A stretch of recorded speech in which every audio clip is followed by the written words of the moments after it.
Hey there, welcome back. Here we are at chapter 2. Today we're going to be discussing how the news media influences public opinion on crime. And in doing so, we really need to kind of start and deconstruct what's happened to the media in the last 30 years. So prior to the 1980s, networks weren't expected to make money. They were there as like a public service. Now we've seen an overriding of that, the idea that now it's more run on a business model. And what's happened to the news anyway, for the most part, is we've kind of gone away from more of a journalistic newsworthiness, like journalists asking hard-hitting questions and getting tough answers and things like that. And now it's formatted more in like a tabloid style treatment where the networks will choose pretty much what's most sensational, again, just to keep people viewing for as long as possible. As you know, well, first of all, celebrity news, or what's known as infotainment, is oftentimes used to, keep people engaged with the news. But I would say also keeping people really misinformed as to what's actually going on. We also know that violence is used as a strategy to boost ratings. Obviously, it gets a lot of people watching, and they're going to try to keep you engaged for as long as they possibly can. Another strategy that I've noticed the news networks employ is there's constantly, like if you watch CNN or something like that, there constantly are banners and little blips and here and there, and they got one guy talking over here, another guy. I mean, it's just so much going on at one time. There's also some influence in how what this does to our democracy. So first of all, we're not really getting stories that are of value to us, of things that we really need to be looking at. Secondly, people think that the world is a very fearful place, and so they are going to go to the polls and vote on tough on crime policies like those 3 strikes, mandatory minimums, stuff like that, stuff that we've seen in the past. And we also know that they're not really oftentimes reporting. There might be a conflict of interest. So for example, if a journalist, for instance, finds out that a certain product is, maybe there's lead in these toys or something like that, that something's defective or something's wrong. Let's say that that network is getting all of its advertising dollars from, this particular product. And it's not a product, because even the products are made by huge, companies that own, hundreds of different smaller companies. And so are you really going to, truthfully report on this if it's going to, make your advertiser look bad? And so you can see that there's definitely a conflict of interest when it comes to the advertising money, advertising dollars. Again, this is changing our perceptions, giving us an inaccurate picture of what's actually happening in the world, as well as weakening our democracy. We also know that, or politicians know that they have to in order to get elected, they have to be instrumental. What I mean by being instrumental, people want to see you doing something, right? Don't just talk like so many politicians do, but actually doing something. And because of the false perception of crime, one strategy that a lot of politicians have employed is like, hey, we're getting tough on crime. And so again, those really stringent, really strict policies that we've enacted in the last 20 years that have given the highest incarceration rate in the world, right? And so we also know that a lot of these politicians are influenced by some of the smaller wealthy groups, because in order to get reelected, they must get massive amounts of campaign contributions. So we already knew that the politicians weren't necessarily doing what's in our best interest as like citizens of the state, but oftentimes beholden to do what's good for the people who are funding them to get through. And sometimes they are, representing, the corporate world or the private sector or whatever it is. So just really quickly, our chapter objectives for chapter 2 are to understand the relationship between public opinion and public policy, and be able to list those criticisms that I, shortly discussed right before, about how it influences the idea of a democracy. We also want to be able to evaluate the accuracy of news media and how the influence that it has on crime and justice. We want to be familiar with the over-dramatization of crime, crime waves, and over-reporting of violent crime, crime myths, and other problems in the media, and to appreciate the effects of the media coverage, including public ignorance, public fear, concern, and racial and ethnic stereotyping.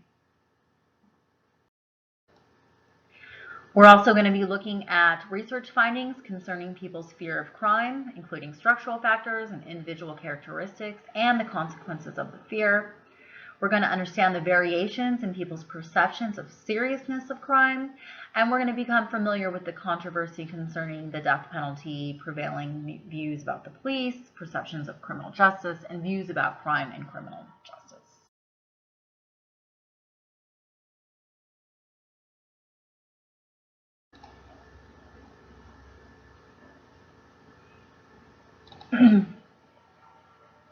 All right, so I think this slide does a really good gives us a really good explanation as to the relationship of public opinion and public policy. And we'll talk about some of those criticisms of democratic theory as well. So firstly, what ends up happening is that as people watch the media, just like this person here, they have these thoughts, right? Criminals are obviously bad people. They're making a rational choice to commit crime. And so thus, I want to vote for a politician who has the same view, right? And here this guy comes up and says, hey, let's lock him up. It doesn't get you a lot of votes to say, like, let's start letting people out of prison. That doesn't work very well. Maybe, in today's terms, because the overpopulation problem has become so severe, we might be, there might be some shift in some politicians looking at reform. But, for the past 30 years, we haven't seen a lot of that. And again, these politicians will create to vote tough on crime policies. Things like mandatory minimums, 3 strikes, 0 tolerance, or truth in sentencing, meaning you're going to, there's no getting out early on parole or something like that. As a result of all of this, what we saw is that most sentences in the last 30 years have doubled as a result, right? During the last, this was during the largest decrease in crime in the past 25 years. So it's really, really interesting. We also know that white-collar criminals, who are rarely covered in the media, are given more lenient sentences, and then added on that they can also afford really good attorneys, sometimes entire law firms. We know that it hasn't necessarily influenced them in the same way. Some of the criticisms that we see of this, democratic theory or what's happening is that public opinion oftentimes violates democratic principles of fairness. I know that sounds crazy where you go that, the society or the people would be wrong, but we've seen this throughout history, right? At some point, public opinion said that slavery was okay. And all of this was really based on the idea that people were really misinformed or kind of crowd mentality. We also know, for instance, that public officials are influenced by those small wealthy groups, so there's obviously a diminishing democracy there. We also know public opinion is often inaccurate. Keep in mind, at one point in our history, people thought the earth was flat. Others, up until the 1970s, being homosexual is considered a psychological disorder. Obviously, now we know that's way far off. But it's true. I mean, it doesn't necessarily mean that we are well informed. And I mean, I don't mean to be critical of the American public, but I think if you're just getting most of your news from a cable network, you probably don't have a good, basis for what's going on. We also know that there's inherent racial prejudice when it comes to all of this. As I mentioned, white-collar criminals are much more likely to be let off. A lot of that is based on the perception of the public that white-collar criminals aren't really doing any harm, or that their crimes never result in any violence, right? But when we get to that chapter, you'll find out that that is definitely not the truth.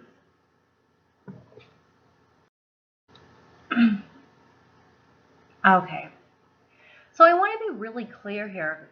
Most people during the time that they're living think that crime is a serious problem.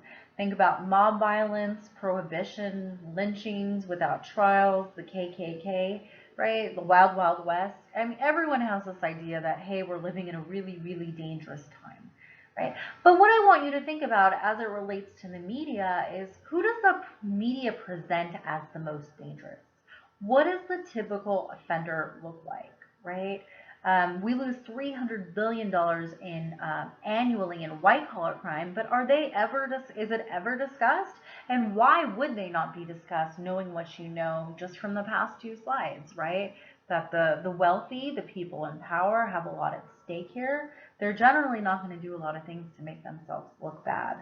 And also, we know that white-collar crime can be very dangerous. It actually kills, occupational crime kills more people than homicides, right? So on average, there are about 25,000 homicides a year compared to about 56,000 deaths in an occupation, right? Because people are trying to cut corners and things like that. So just with that, I mean, this is generally not the stuff that you are learning about. Okay, so now that you know a little bit about the model, we also know it's very, very common for the media to over-dramatize, to present crime waves, or the over-reporting of violent crime. Right? So again, media is focusing on the most sensational to boost ratings. I remember, if you were alive or around, after 9/11, there was the war on terror. We were constantly given these like security alerts, like, oh, you know, now is a high likelihood that we will be victims again. And it was really working to always keep kind of people on the edge of their seat. It made people anxious. It made people paranoid. I think it's what's happened recently with terrorism. The same thing is happening. People are really worried that this is something that you need to be worried about in regards to their families and their children. But we're not really seeing a lot of coverage when it comes to things like uncommon crimes, which are most prevalent. So even when you hear about kidnappings or Amber Alerts, 99% of the Amber Alerts are children who are taken from their estranged parents, just meaning parents who are not supposed to have them. Now, I'm not saying that that's okay and that's horrible, and I feel for these families, absolutely. But when we're constantly getting these alerts on our phone that a child has been kidnapped, for most people, I think, they're getting the image that there's some stranger who threw this kid in a van, and they have no relationship to one another. I always used to laugh with my class. Nobody wants your 5-year-old kid, and I say that jokingly. And I'm not, diminishing the idea that there aren't child predators and people who do really horrible things to children. There absolutely are. But, the people who are most likely to hurt your children are the people in your own lives. Uncles, aunts, people that you live with, the parents of the children. When I was a little kid, there was always a lot of talk about Halloween candy, right? So you were supposed to open up all of your candy bars to make sure there were no needles and all of this, right? And don't eat any candy that's unwrapped, things like that. But ultimately, there's never really been a case of a child poisoned by a stranger with Halloween candy. There was one case of, I think it was an uncle who put some drugs in a candy or something like that. But he was doing it to a family member. So it was just, different. He was trying to hurt one of his own family members and just use Halloween as a way to make it look anonymous, right? And it really, really wasn't. We also see, obviously, the over-reporting of violent crime, especially homicide. So homicide only comprises about 1% of all crime, but essentially you hear about every single, murder that took place. So essentially, the media is covering crimes that occur the least and making, and most sensational. What happens the most? Things like, speeding tickets, DUIs, domestic abuse is relatively common. Things like that, right? Violence within the family, right? You're much more likely to be hurt by the person who you lay your head down next to than some stranger, in a mask coming into your house with a gun or something like that. All right, so here we have some of the crime myths. The first one is that crime is rampant. Crime is happening all the time. It's something you need to be really, really worried about. It's just not true. Some of that small scale crime is happening all the time, but not, the homicides and the dead bodies and, people found in trunks and things like that. Another important one is that crime is overly violent. 50% of all of our offenders incarcerated right now are in there for non-violent, mostly drug offenses. So when you think about all that huge prison population, most of those people have not committed a violent act at all, which is also, some people might say the length of sentencing and stuff like that for nonviolent offenses is a little scary. As I mentioned, there are people in our country who have life without parole for drugs based on the three strikes policy. Another one is that minorities are more heavily involved in crime and drugs. Blacks, for instance, were sent to prison at 13 times the rate of white men, and way disproportionate to their numbers in the population. They're only about 6% of the population total, or African Americans are 12%. I'm going to assume 50% of that is male. So, high proportion of black men in the criminal justice system. And all of this feeds into itself, right? So if you are watching the news and you get the impression that it's minority, especially males, who are more likely to be, offenders, and you see someone in your neighborhood who you think doesn't look like they belong there or something like that, you automatically call. I think in some ways racial profiling happens as well, right? What are you doing in this area? Why are you driving that car? We've seen that throughout the last 20, 30 years. Another one is that teenagers are heavily involved in crime or violent crime, and that's just not true. It's just a stigma that's kind of followed. Only about 14% of violent crime is committed by teenagers. And then lastly, it looks at crime victims as being particularly virtuous. So oftentimes we hear about small children who are victimized. Women, especially white women, will get a lot of publicity.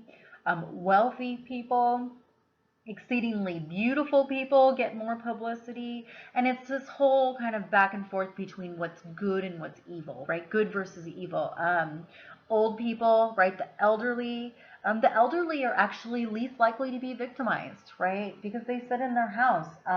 And when they are victimized, they are more likely to be victimized by their children, right?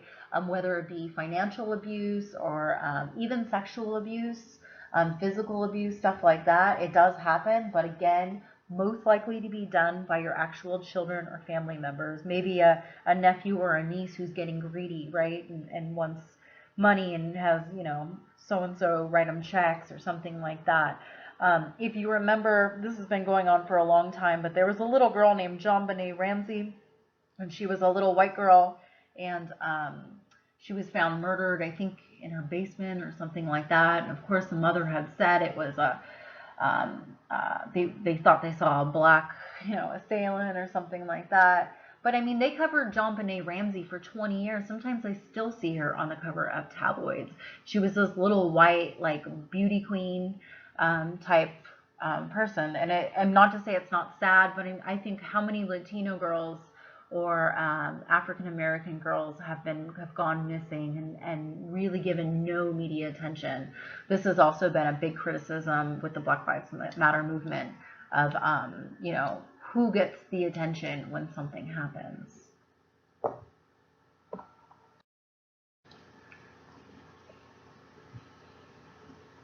Okay, some other things that you'll probably notice if you really critically view the media. First of all, interviewees who support the reporter's point of view. So the whole idea of being a journalist is that you're asking hard-hitting questions. You're not just trying to get someone to agree with you. You're trying to really, push the envelope and think critically and to look and analyze all of the angles. But that's not essentially what we're seeing anymore. Most of these interviewees are supporting the reporter's claim. No one's being critical.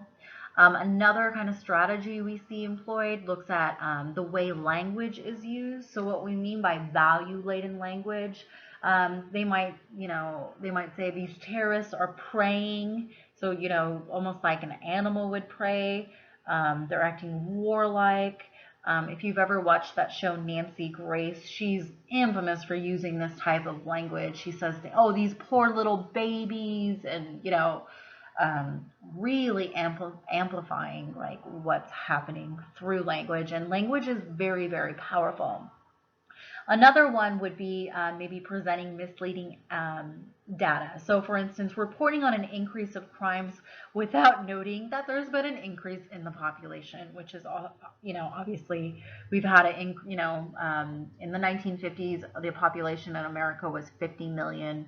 Now we're at about, I think, 320 million. So the population has increased significantly, and crime is much lower than it was, but it's in proportion to the population.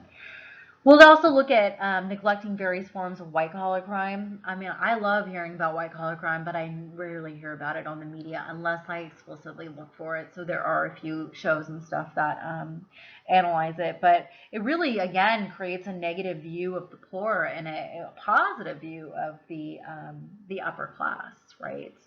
I even remember when, if you remember the Occupy movement, when that was going on, what I found was really, really interesting is that they were presenting the protesters as if they were, I don't know, homeless people out there causing riffraff, doing drugs, just messing around. And of course, if you're in an inner city, you're going to have homeless people there just because they're always there, right? But I just thought it was really interesting because when I did my research, I found that most of the people in the Occupy movement weren't homeless. They were educated. They had jobs. They were people who were legitimately upset about, the direction that the country was going in. But I thought how interesting, because if you were just watching this, you would probably, think, oh, well, that, those people aren't like me. I'm someone who works and gets up and takes care of business and things like that. But I think in a lot of ways they didn't want the viewers to identify, to go down there and actually protest. Or another thing that I've noticed is that sometimes the news networks try to create news. So if there is going to be like maybe a verdict for one of these cases comes out, and they'll say, we have 4 or 5 protesters down here, and they'll give you like the actual street name, the intersection where they are, so that if you want to go down there and, they're creating the news. Let's make this crowd even bigger. And so it's really interesting. Another one is failing to provide the social or historical context. So pretty much like everything we've talked about so far, right? Not really talking about, what's happened historically, the tough on crime policies, overpopulation. There's rarely any media coverage looking at that, as well as a biased picture of certain aspects of crime. So there absolutely is a media bias. They're getting slightly better with this, but I still see it. But when we talked about, when they would talk about rape, or case in rape, they might talk about what a woman was wearing. She was dressing provocatively or acting provocatively or something like that.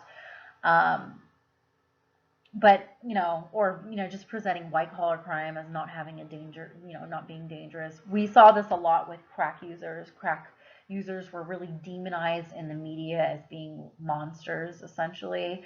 And then people who did powder cocaine, which are essentially white people, upper class, middle class white people, they were just having a good time. They were partying, making things like that. So the next video you're going to be watching is going to be looking at a case in Steubenville, Ohio.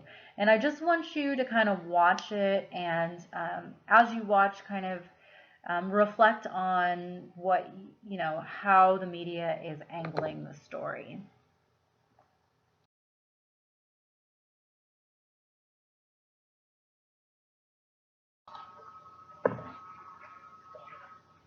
All right, so we're going to be looking at structural factors, which look at kind of the social and the physical characteristics of where a person's location is. And then we're also going to look at some of the individual factors like demographic variables, what's your race, age, gender, things like that. Okay. So firstly, let's talk about the structural conditions. So we know that fear is generally higher in minority neighborhoods and minorities or in neighborhoods where maybe the buildings are a little bit more dilapidated or falling apart. Um, we also know that the higher the population, the greater the fear of crime as well. When you have lots of people living in a small location, let's say apartment buildings, tenement buildings, things where people are kind of pushed in together, we know there's also a higher proportion of fear. When it comes to individual characteristics, gender, race, and your past victimization will influence your perception or your how you feel about crime, as well as your level of integration into the community. So we know, for instance, that, as I mentioned, actually women and older people are least likely to be victims of crime. Really, when it comes to violent crime, younger males, so males under 30, are most likely to be victimized. But the perception is that older people have something to worry about, women have something to worry about. Of course, when it comes to sexual assault, women are, have much higher victimization rates. But again, it's most likely to happen with someone who you know. Only about 25% of the time is it that stranger kind of looming behind a dumpster ready to jump out at you. So not saying it doesn't happen, but it's much more likely to happen by someone you know, right? As well as how well you know your community. So we can also talk about some of the consequences of all of this. Obviously, it can be very paralyzing for society. And there are consequences to all of this fear. I think one of the ones that really gets me the most is people don't let their kids play outside anymore, right? I still grew up in I don't know, in a time, I guess. I grew up in the early 90s, so I was riding my bike all around town. I mean, all around town, like far away from my home at, 10 or 11, and even by myself at times. Um, it's very rare that you see kids playing outside by themselves. I will say that moving to Washington, I see it slightly more than I did in California. But I lived in West Covina when I lived down there. I rarely saw kids playing outside by themselves, and I think a lot of it just has to do with perception. If you think, um, your kids are likely to be, become victims of crime, then why would you let them play? But the truth is, they're not. Um, and when you kind of compare that to what we've seen historically, to ask your parents, were they allowed to play outside? Many of them will say, yeah, I was playing outside at 5 or 6. And I think part of that, without adult supervision, I think part of that is because you had a whole community that was looking after the kids, right? You didn't have one or two, you didn't have one parent looking after it. All the parents were looking after all of the kids, and everyone would kind of say something if something looked suspicious. Now, even in my situation where I know all of this stuff, so my kid's 4, she's still kind of young to be out by herself. Um, but I really would like to let her roam around the neighborhood and stuff like that. But in another sense, I don't feel like I have that community like the other group of parents who are doing the same thing. And so I might just, kind of go along with the group. Kind of sad, but yeah. So it also weakens our social ties. It even can threaten economic. Sorry, I got a little bit ahead. It can even threaten economic viability, right? So if you're afraid of a particular area, why would you set up a business there?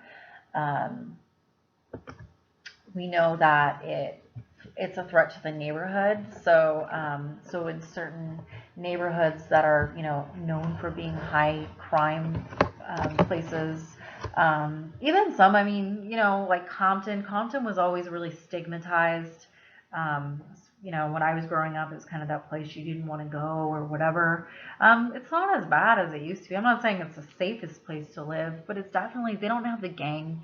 Um, you know, they don't have gangs as much as they did before. But think about the stigma that Compton has still, right?